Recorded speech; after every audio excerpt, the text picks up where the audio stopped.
Welcome to Wired for Good, conversations for a better energy future. The podcast exploring how we can achieve a faster, fairer and more affordable energy transition.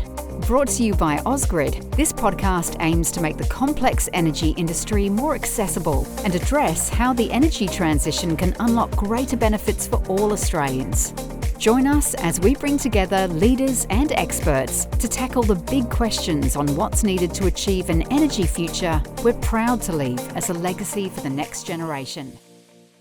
Hi, I'm Sarah Aubrey and welcome to Wired for Good, conversations for a better energy future. Joining me today are two prominent voices in Australia's energy transition. Matt Kean, Chair of the Climate Change Authority and former Treasurer and Energy Minister of New South Wales.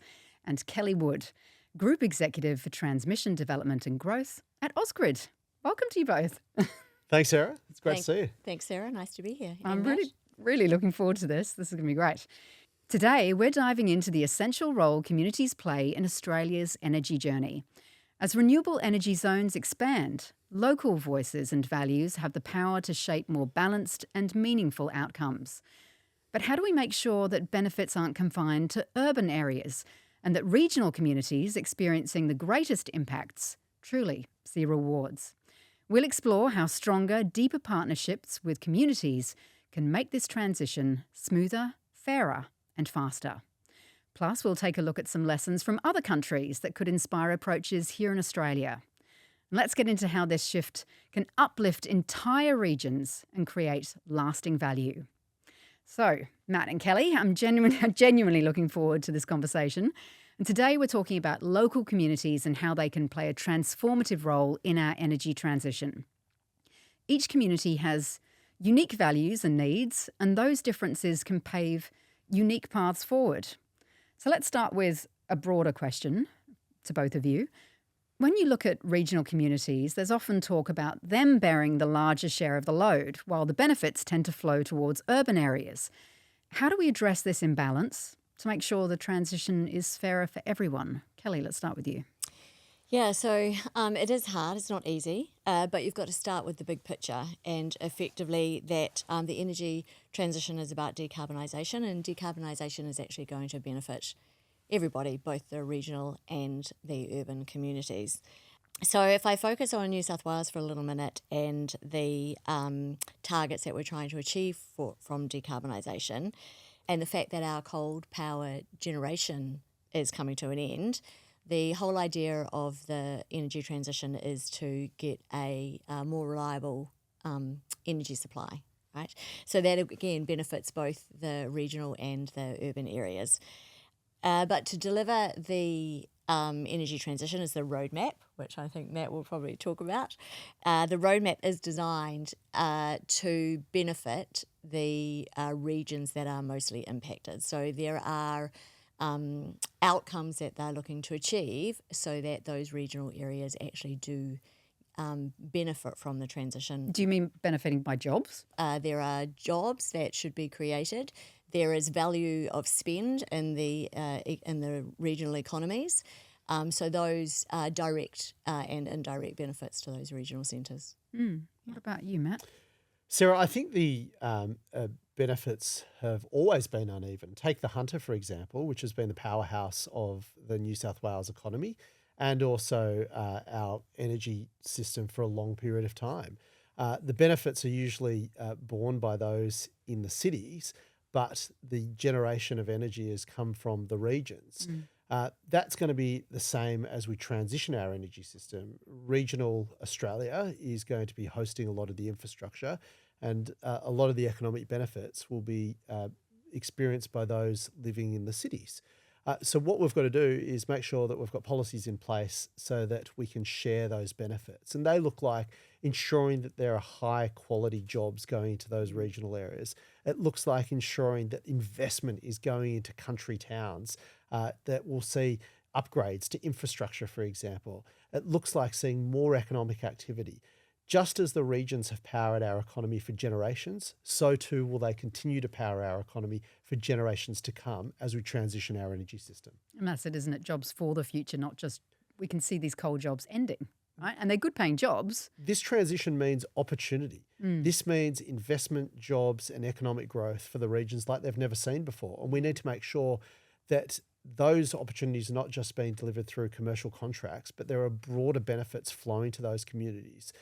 If we get the policy settings right, if we work with the industry and the government, we can ensure that this is an economic opportunity that the regions have never seen before. And I want to make sure regional and rural Australia benefit from this energy transition as much as we will all benefit from this transition. Kelly, across the country, we're seeing increased pushback from landowners over new transmission corridors, leading to higher costs from compensation. From your perspective, what more could the industry be doing to make better use of existing infrastructure corridors? Yeah, so great question. At Ausgrid, we're all about getting the best possible value for communities by utilising the assets that we already have. So a great example of that is our Hunter Central Coast Renewable Energy Zone solution, where we have been chosen as a partner for Energy Co to deliver that solution. That solution reuses about 95% of our existing transmission corridors. Is that from a coal generator that's closing? It is. So it's actually not from the point of generation. It's actually from we use Transgrid's what they call a bulk supply point, and then we already have existing infrastructure that is bringing that supply into load centres through the Hunter and into Newcastle, and then some of it comes down to Sydney. We've got a contract to add an additional gigawatt of capacity into the Hunter Central Coast to facilitate the connection of renewables. We're doing that we're basically replacing assets that we already own in corridors where landowners are used to hosting electricity infrastructure already. Right. So from that perspective, we are making it less impactful on those communities. And we also think it will be faster to deliver than some of the larger renewable energy zones because we have to acquire less land. And we believe overall it will be cheaper as well for the consumer of New South Wales. Those landowners who are already hosting transmission lines or whatever infrastructure, so do they get paid more for that, or is it similar cost? On about 95% of that route, it's about 85 to 100 kilometres, we have infrastructure already in place, so we have existing easements on that land. What we are doing currently is landholder consultation and community consultation to make sure that where we think that line is going to go actually suits the majority of those individual landowners and that they understand the impact that we are going to have, because there will be impact, but we are trying to minimise that impact on landowners. So, Matt, some communities, especially smaller regional ones, are facing multiple large-scale infrastructure projects at once. How do we ensure that these communities not only manage these changes but actually thrive and, most importantly, benefit from the transition? Well, I think ensuring that they see the benefits of hosting the infrastructure that we're going to need to transition our energy system. And what does that look like? That means jobs flowing, that means investment going to these communities, that means a rejuvenation of these local towns and regions. And we need to make sure that we get that right. I mean, we need to work with communities to ensure that as best we can, we understand the concerns and we address them appropriately. But we also need to remember this is nation-building infrastructure. This is infrastructure that we need to continue to grow as a country, as an economy, and grow our prosperity. So we need to work with communities to accommodate their concerns and try and address them. But we also need to get on with building the infrastructure that's going to set our country up for a more prosperous future. Well, let's say I live in a small town and we have a project nearby. How do I see the benefits? Do I get cheaper bills? Is it money for a community hall? Like, what sort of things are happening on the ground? Well, I think businesses building this infrastructure need to be working with local communities to deliver the benefits directly to those communities. That may mean higher payments to landowners hosting the infrastructure. That could look like things like cheaper electricity bills or free electricity for those that are hosting generation or transmission infrastructure. Companies need to go and work to build the social license to bring communities on the journey. It shouldn't just be up to government. The industry needs to take responsibility here of working with communities. It's in their interest to build this infrastructure, and they need to bring the community along on the journey with them. The risk, I suppose, this is for both of you, is that you'll have the country versus city thing of all those lines of going to the city, they're not even benefiting us. You definitely want to make it feel like it's community infrastructure benefiting everyone, don't you? So for the Hunter Central Coast, it's easy for us because that is actually the reality. So that extra gigawatt of capacity is going to be effectively used by the industries in the region. But we are still taking it very seriously. So we're doing what Matt says, and we're on the ground and engaging with communities and understanding what they want to get out of this. It's a once-in-a-generation infrastructure opportunity, so we're looking for effectively generational contribution. But that varies from community to community, so there's no one sort of picture fits all. We're also working with organisations like Indigenous Energy Australia to understand what it means for those First Nations communities and what they want to get out of the energy transition. So it's what Matt's talking about the policies are there to encourage organisations to engage with those communities, to get the social licence they need to build the infrastructure, but also to understand the needs of those local communities and what those communities want out of this generational infrastructure change. Many other countries are further down the track than we are. And while everywhere, as you were saying, is unique, every story is different, are there things that we could learn from overseas countries that we could bring back and use here in Australia or consider in an Australian context? We've had a look at what they're doing in the UK and also Canada. There are other nations around as well. There is a lot in the UK around community-owned infrastructure, so whether that be wind farms or solar. That's a little bit outside of Ausgrid's remit because we're sort of generation agnostic. We're looking at the transmission and distribution of those assets, but Right. we are learning to see how those countries are building that sort of social license, and community ownership seems to be one of those aspects. And in Canada as well, there is a particular focus on Indigenous community ownership of, again, particularly generation assets. So our role is really around the distribution and transmission, but we are trying to learn from those organisations, those countries. What about you, Matt? I think we can definitely learn from best practice happening internationally. Take, for example, new technologies that could be used to augment the existing grid that will enable less of a build-out of new transmission infrastructure. That's one thing that we should be looking at. But other ways of delivering things like essential services. So take, for example, housing. We're going to need more housing to support workers and the growth of these country towns. So being able to roll out modular houses quickly is being done in other jurisdictions. But also thinking about other business models that will see communities benefit from this transition. So think, for example, payments to landowners that host infrastructure, payments to landowners who see hosted infrastructure. That's some of the ways that the Europeans are overcoming some of these social license challenges. They're not only paying landowners, but they're paying those people that can see the infrastructure because that's their good. amenity is impacted as well. So Yeah. different business models, creative thinking that brings the community on this journey and ensures that the benefits flow as far and as fast as possible to the whole community. We're all going to benefit from this transition, whether it be through lower electricity bills, a cleaner environment, or a more reliable energy system. So we need to make sure that we're sharing those benefits. And that's a great point about the people, not just the people who are hosting the infrastructure, but the people next door.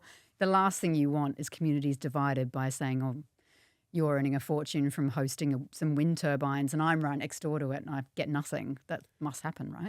Totally. I mean, wind is a perfect example. I mean, there was a time a few years ago whereby landowners would get compensated for hosting the infrastructure, but all those people around the wind turbine that looked at it, they got no benefit whatsoever. So the wind industry worked with communities and changed the business model, and therefore people then who saw the infrastructure were able to get payments. I think that we need to be thinking outside the box about how we're going to do transmission and this energy transition better so more people can benefit from it. Do you feel like there have been lessons learned? Because I feel like previous infrastructure or energy production, like say, for example, the gas industry, there wasn't this level of consultation with the community. It was just come in, put in the fracking, communities, too bad, so sad. Yes, and community consultation potentially was in inverted commas, but this feels like there's a lot more thought going into this to not divide communities and to try and help the communities themselves benefit as opposed to just profit making from some of these companies. Well, I think those companies that can best solve these challenges are the best place to win. I mean, those companies that are going to be innovative, they're going to think outside the box, they're going to bring communities along with them, they'll be the ones that get the social license to get on with building this infrastructure and running it for a long period of time. That's what we want to see. The other thing that I'd say is, like, think of some of the challenges people living in rural and regional Australia face. Telecommunications is an obvious one. If you're building transmission infrastructure, why wouldn't you be going to those communities and saying, you know what, on our transmission lines, we'll host telecommunications infrastructure so you get better internet, you get better phone reception. That would be an innovative solution that would bring benefits to an entire community and help build that social license for hosting that infrastructure. So I think industry needs to be better at working with communities and coming up with innovative ways to bring them along the journey and share the benefits. And there are some great examples out there. The hosting of telecommunications infrastructure is one where agriculture these days is relying more and more on data. So there's a lot of demand for that type of thing. And I'm also aware of another instant out west where somebody is building some infrastructure. They know they're going to use a lot of concrete. Concrete uses a lot of water. It's also in an area that has in the past been prone to drought, so they're going to leave a water treatment plant in the local community for community benefit. So there are some of those good innovative solutions, that industry are coming up with. That's great. We already know that there are a range of different players involved in Australia's energy landscape. Who's responsible for supporting the local community and managing the local impacts and ensuring long-term social value? Who does that? Well, all of us. All of us need to do that. That's not just the responsibility of government. They have a really big role to play here.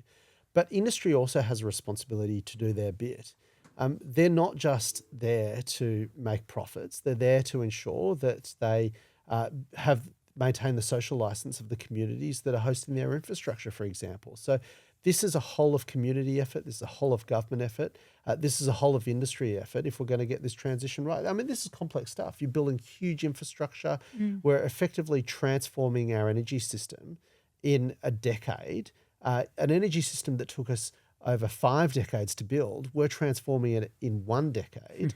So this needs everyone leaning in. And we can't just have government and the community doing their bit. We need industry to step up and take responsibility for the impact they're having on communities because they're going to be huge beneficiaries of this transition as well. So if they want to maintain that social license, they need to do their bit. Yeah, and I think the nice thing for Ausgrid as a distribution network is that we live and work in those communities. So it's not just the community, it's our community. So we have 900 people living above the Hawkesbury River that are going to be helping build the Hunter Central Coast. So all of our staff doing the community engagement are local staff. So it's not just the community, it's our City community. folk coming in and Correct, telling people. correct. Yeah, that's a really good point. But I do agree it requires cooperation between federal governments, local government, state government, businesses, communities, industry. Everybody's got a role to play to make sure we're not doing it to the community, but we're doing it with the community. And that's way easier to say. Those two words. Yeah, way massive easier to impact. say than it is to do. Are you finding a lot of pushback?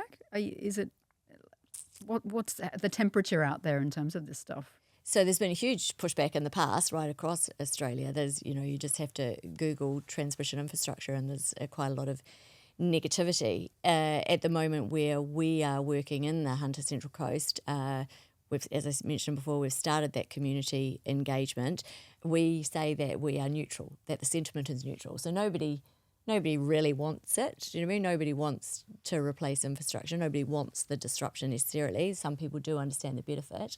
So we're saying that we have a predominantly neutral sentiment, which is was actually a good thing. You know, it's better than it could be. Yep. But I wouldn't say that that we're winning in any way. What about with you, Matt? What's the temperature out there, do you think, in terms of all this stuff?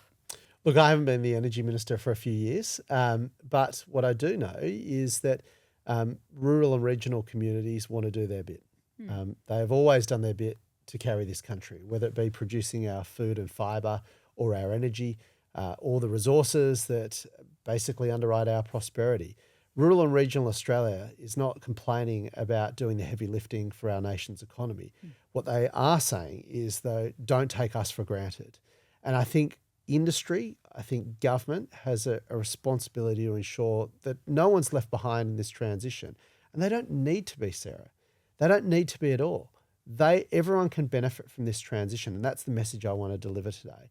Families in the cities can benefit through lower bills and more reliable energy, and people in the bush can benefit through huge investment going to these regions, jobs being created, and economic prosperity like they've never seen before, if we get the policy settings right, and if industry step up to the plate and do what they should be doing, and that is working with communities. I know we've covered a lot of topics today, and I'd love to leave our listeners with one final piece of wisdom from both of you. No pressure. So on this podcast, we're all about a faster, lower cost, more accessible transition. What do you think are the main things we need to do differently so that we get to the best energy transition as quickly as possible? We'll start with you, Matt.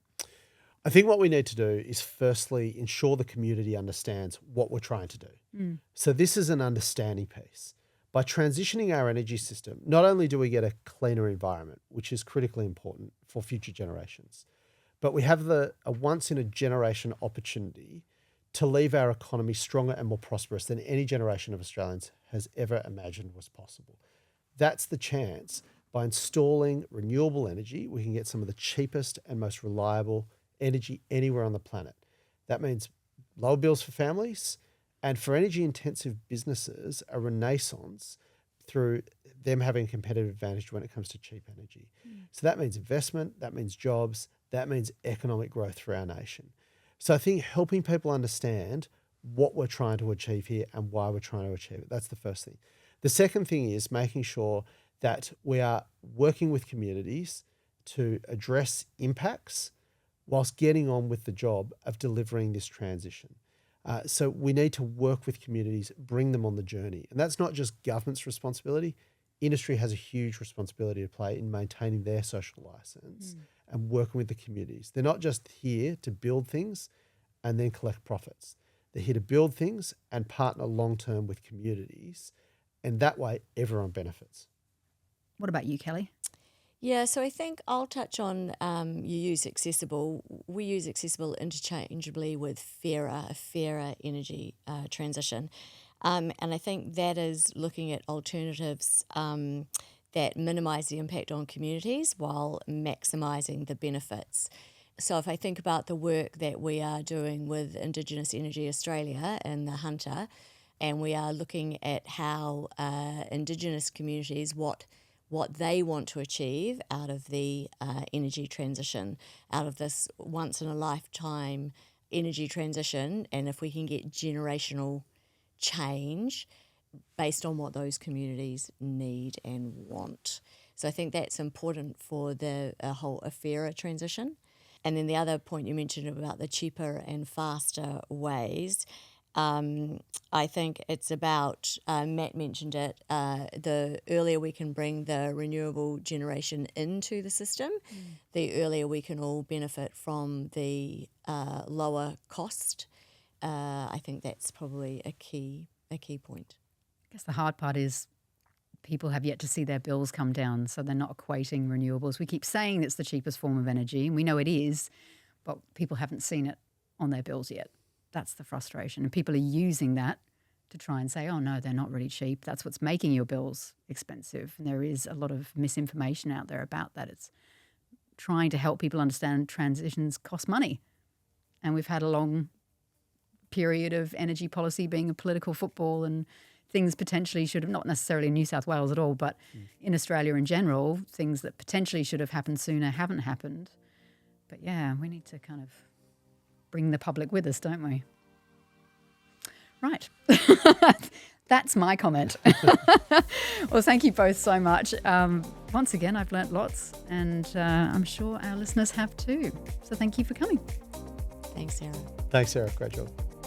What's powering the shift to net zero? It's not just solar and batteries, it's smarter, faster grid connections. In our next episode, we're exploring how Australia's electricity grid is evolving to meet tomorrow's demands. From connecting homes and EVs to planning for AI and renewables, we'll unpack the infrastructure, innovation and collaboration driving a more sustainable future. For more info on today's episode, visit www.wiredforgood.com.au. Don't forget to follow us on YouTube, Spotify or Apple Podcasts so you never miss an episode.